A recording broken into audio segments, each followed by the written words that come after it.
ಕಾಂಗ್ರೆಸ್ ಪಕ್ಷದಲ್ಲಿ ಹಿರಿಯ ನಾಯಕರುಗಳು ಒಳಗೊಂಡಂತ ಶಾಸಕರುಗಳು ಬಡಗಿ ತಗೊಂಡು ರಸ್ತೆನಲ್ಲಿ ಹೊಡೆದಾಡ್ಕೊಳ್ತಾರೆ ಅಂತ ಪರಿಸ್ಥಿತಿ ನಿರ್ಮಾಣ ಆಗಿದೆ. ಈಗಾಗಲೇ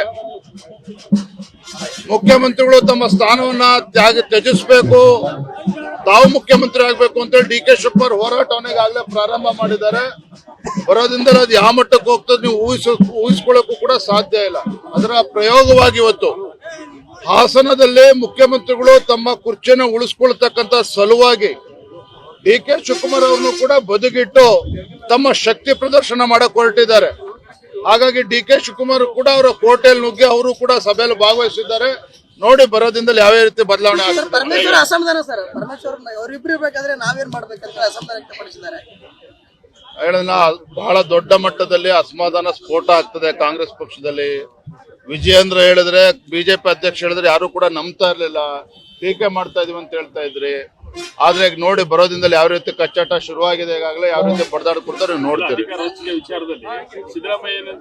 ರಾಜ್ಯದಲ್ಲಿ ಇವತ್ತು ರೈತರನ್ನ ಬೀದಿಗೆ ತಂದಿದ್ದಾರೆ ಸಿದ್ದರಾಮಯ್ಯ ಸರ್ಕಾರ. ವಕ್ಫ್ ವಿಚಾರದಲ್ಲಿ ರೈತರುಗಳಿಗೆ ನೋಟಿಸ್ಗಳನ್ನು ಕೊಟ್ಟು ವಕ್ಫ್ ಬೋರ್ಡ್ ಮುಖೇನ ರೈತರಿಗೆ ಬೀದಿ ತರ್ತಕ್ಕಂತ ಕೆಲಸ ಮಾಡಿದ್ದಾರೆ.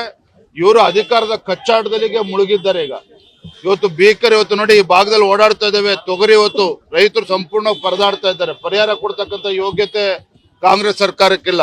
ಒಂದು ಬೆಳೆಗೂ ಪರಿಹಾರ ಇಲ್ಲ, ₹1 ಪರಿಹಾರ ಕೊಟ್ಟಿಲ್ಲ. ಮೋದಿ ಅವರು ತೋರಿಸ್ತಾರೆ ಪರಿಹಾರ ಕೊಡಿ ಅಂತ ಹೇಳಿದ್ರೆ. ಈಗ ಬೇರೆ ಮುಖ್ಯಮಂತ್ರಿ ಯಾವುದೇ ಮುಗ್ದಿದೆ ಬಿಡ್ಕೊಡಿ ಅಂತ ಹೇಳಿ ಡಿ.ಕೆ. ಶಿವಕುಮಾರ್ ಈಗ ಇವು ತೊಡೆ ತೊಟ್ಕೊಂಡು ಹೊರಟಿದ್ದಾರೆ. ಇವತ್ತು ರೈತರು ಪರದಾಡ್ತಾ ಇದ್ದಾರೆ. ಯಾವುದೇ ಅಭಿವೃದ್ಧಿ ಇಲ್ಲದೆ ಶಾಸಕರು ಕೂಡ ಪರದಾಡ್ತಾ ಇದ್ದಾರೆ. ಕಾಂಗ್ರೆಸ್ ಒಗ್ಗಟ್ಟಾಗಿದ್ದೀವಿ, ಹೊಡೆಯುವಂತ ಕೆಲಸ ಬಿಜೆಪಿ ಅವರು ಮಾಡ್ತಾರೆ. ನಾವೇನ್ ಮಾಡೋಣ? ಅದರ ಅವಶ್ಯಕತೆ ನಮಗಿಲ್ಲ. ವಿರೋಧ ಪಕ್ಷದಲ್ಲಿ ನಾವಿದ್ದೇವೆ, ಸಂತೋಷದ ವಿರೋಧ ಪಕ್ಷದಲ್ಲಿ ನಾವು ಕೆಲಸವನ್ನು ಮಾಡ್ತಾ ಇದ್ದೇವೆ. ಆದ್ರೆ ಅಧಿಕಾರಕ್ಕೆ ಕಿತ್ತಾಟ ಪ್ರಾರಂಭ ಕಾಂಗ್ರೆಸ್ ಪಕ್ಷದಲ್ಲಿ ಅವ್ರ ಉತ್ತರವನ್ನು ಕೊಡಬೇಕು.